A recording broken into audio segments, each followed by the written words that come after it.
Salut les fans de ciné, alors aujourd'hui on va parler de Superman de 2025, la version de James Gunn. J'ai vachement kiffé, c'est coloré, dynamique, émouvant, c'est ça qu'on entend d'un blockbuster. Ce qui m'a fait vibrer, c'est Lois Lane. Oh là là, quelle actrice, et en même temps un charisme de ouf. Elle est solaire, mordante, elle donne des vrais coups de peps à l'écran, ça fait plaisir. Le film balance des couleurs et de l'énergie façon Guardian, mais c'est putain de kiffant. Le scénario est simple, mais Gunn, il sait faire, sortir ta boîte à Kleenex, parce que j'ai pleuré 4 fois dans le truc. Dis-moi si t'as pleuré pendant le film, bien entendu. T'as un reproche d'être un peu trop woke, trop politique. De toute façon, tout est politique. Et rien n'est peu politique.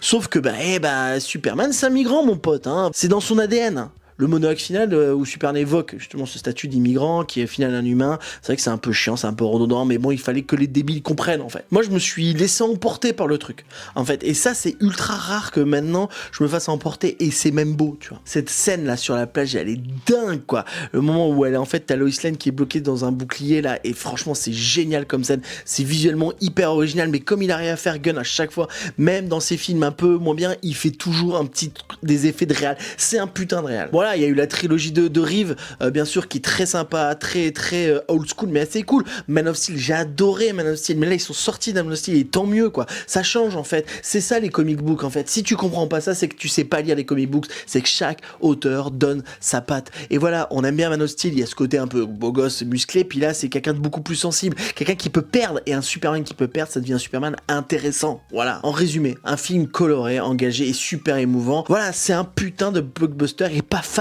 Voilà. Merci James Gunn, putain. Pour la fin, je te laisse avec une réplique du film.